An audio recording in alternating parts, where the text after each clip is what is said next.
কোন আন্দোলন সংগ্রাম আমরা করতে চাই না। আমরা সুন্নাতকে ধারণ করে আন্দোলন সংগ্রাম করতে চাই। আমরা সুন্নাতকে জবাই দিয়ে তাকিয়ার নামে, আমরা কৌশলের নামে সুন্নাতকে জবাই দিতে চাই না, বরং আমরা চাই সুন্নাতকে সমুন্নত করতে, সুন্নাত অনুযায়ী চলতে। আমি বিশ্বাস করি ওয়ালা তাহিনু ওয়ালা তাহজানু ওয়া আনতুমুল আ'লাউনা ইন কুনতুম মুমিনিন।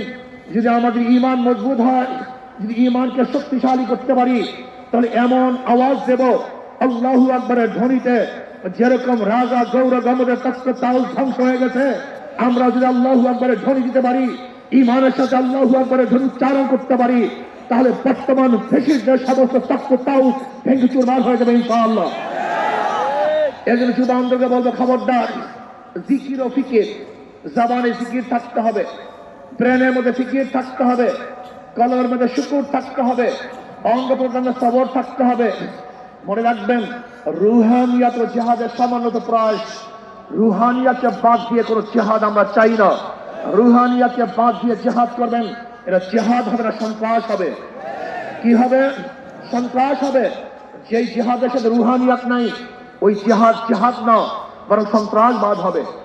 ইসলামী ছাত্র আন্দোলন, ইসলামী যুব আন্দোলন, ইসলামী আন্দোলন বাংলাদেশ, তারা কি চায়? আল্লাহর জমিনে আল্লাহর হুকুমাতের মাধ্যমে কল্যাণ রাষ্ট্র চায়। ইসলাম হুকুমাত বাদ দিয়ে আমরা কল্যাণ রাষ্ট্র চাই না।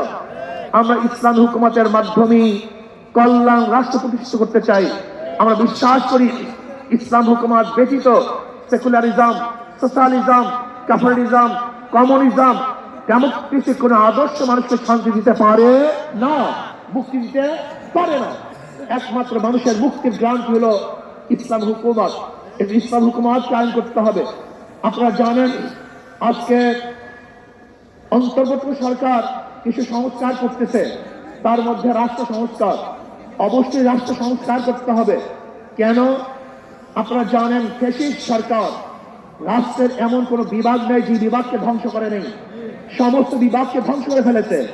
কাজী ধ্বংসের স্তূপের উপরে সুন্দর একটা নির্বাচন উপহার দেওয়া সম্ভব নয়। আগে সংস্কার হবে, তারপরে নির্বাচন হবে। রাষ্ট্র সংস্কারের মধ্যে আমি বিচার বিভাগের স্বাধীনতা চাই, বিচার বিভাগের পূর্ণ স্বাধীনতা চাই। আজকে আমরা কি দেখেছি? সরকার পরিবর্তন হওয়ার সাথে সাথে সমস্ত আসামিরা খালাস হয়ে গেছেন। আবার সরকার পরিবর্তনের সাথে সাথে অনেক আসামি জেলে ঢুকে ঢুকে বসছেন। তার মানে বিচার বিভাগ কি সরকারি ইঙ্গিতে চলে? একটা ভালো রাষ্ট্রের, উন্নত রাষ্ট্রের সবচেয়ে বড় মানদণ্ড হলো বিচার বিভাগের স্বাধীনতা। যেই রাষ্ট্রের মধ্যে বিচার বিভাগের স্বাধীনতা নাই, ওই রাষ্ট্র ভালো কল্যাণমুখী একটা রাষ্ট্র হতে পারে না। এর জন্য আমি বিচার বিভাগের স্বাধীনতা চাই। এমন স্বাধীনতা চাই, বিচারকটা আইন অনুযায়ী বিচার করবে, কাউ ইঙ্গিতে বিচার করবে না, কাউ দিকে দৃষ্টি করে বিচার করবে না, বরং আইনে যা আছে সেই অনুযায়ী সে রায় প্রদান করবে। এমন স্বাধীনতা বিচার বিভাগটা থাকতেই হবে। এমনকি ওই চেন্নাইকে, চিটাগাংয়ের চেন্নাইকে, সেও যদি বিচারের আওতাধীন, সেও যদি আইনের আওতায় খালাস পায়, আমার কোনো আপত্তি নেই। কিন্তু আমিও যদি বিচারের আইনের মাধ্যমে জেলে থাকি, তাহলে আমার আপত্তি নেই। বিচার বিভাগকে স্বাধীন দিতে হবে, কাউর ইঙ্গিতে বিচার বিভাগকে তুলতে পারে না। যদি বিচার বিভাগের স্বাধীনতা না থাকে, মান হাফেরা হুফেরা, তুমি যেই গর্ত খুঁজবা সেই গর্তের মধ্যে একদিন তুমিই পড়বা। এই জন্য বিচার বিভাগের স্বাধীনতা চাই। নাম্বার 2, সংবিধান সংস্কার। আজকে দেখেছি সেখানে প্রায় 505টা আসন রাখা হয়েছে। আসন কম হোক বেশি হোক, কিন্তু সব জায়গায় নির্বাচনের ভিত্তিতে সংসদ সদস্য হতে হবে।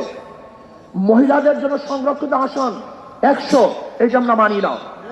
যদি সংরক্ষিত আসন মহিলাদের জন্য রাখা হয়, এটা মহিলাদের সাথে বৈষম্য করা হয়, তাদেরকে দুর্বল ভাবা হয়। আমরা তো কোঠার বিরুদ্ধে আন্দোলন করেছিলাম, যদি আবার মহিলাদের জন্য কোঠা রাখা হয়, তাহলে আমরা আন্দোলন সাকসেস হই নাই। আমরা বলবো মহিলারা সরাসরি নির্বাচন করবে, নির্দিষ্ট কোনো কোঠা আমরা চাই না। কোন মহিলাদের নির্দিষ্ট কোঠা থাকবে না, তারা নির্বাচন সরাসরি করবে।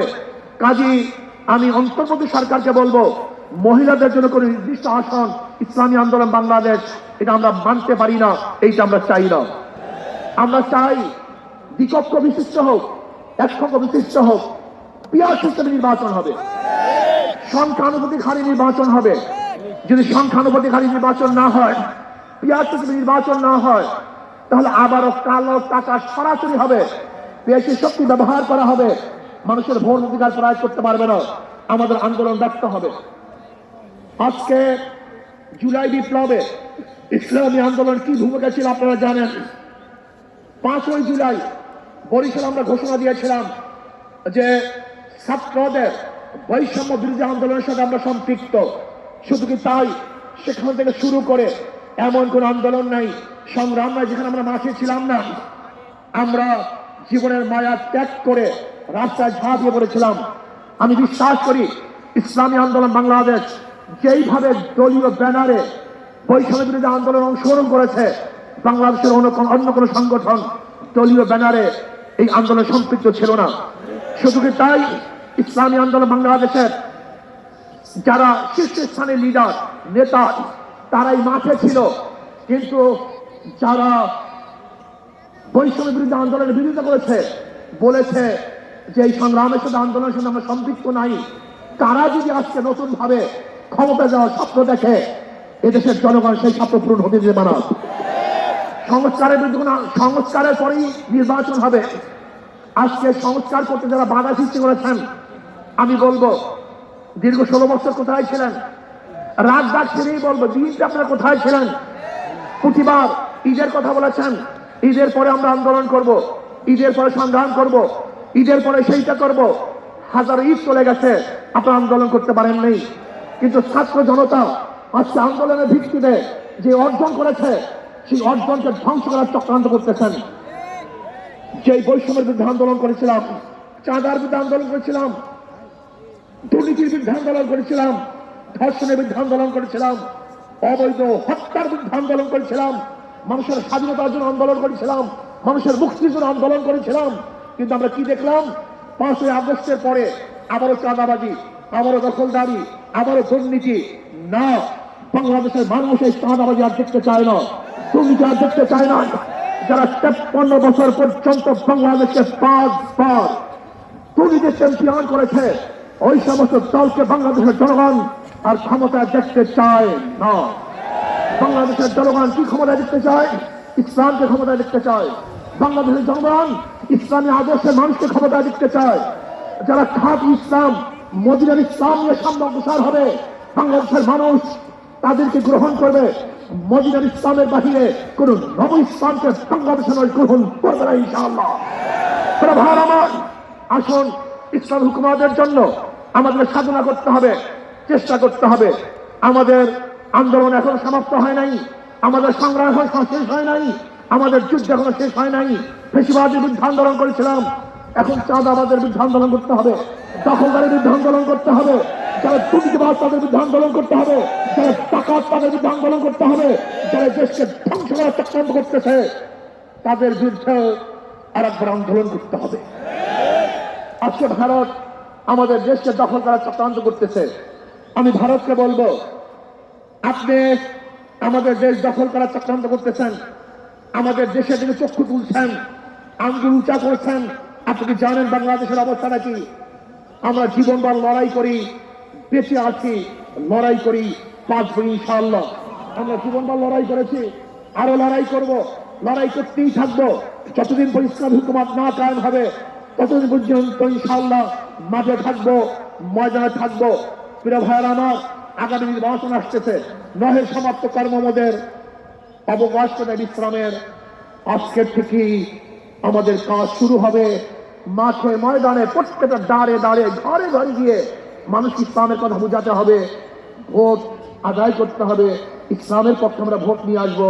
আল্লাহ আমাকে এবং আমাদের সবাইকে ইসলাম হুকুমত কায়েম করার চেষ্টা করার এবং সর্বোচ্চ ত্যাগ করার তৌফিক দান করেন। যুব কনভেনশন শুকরিয়া আদায় করছি, যারা আয়োজন করছেন সবাইকে ধন্যবাদ জ্ঞাপন করছি। আসসালামু আলাইকুম ওয়া রাহমাতুল্লাহি ওয়া বারাকাতুহু। সংগ্রামী সহযোদ্ধা বন্ধুগণ,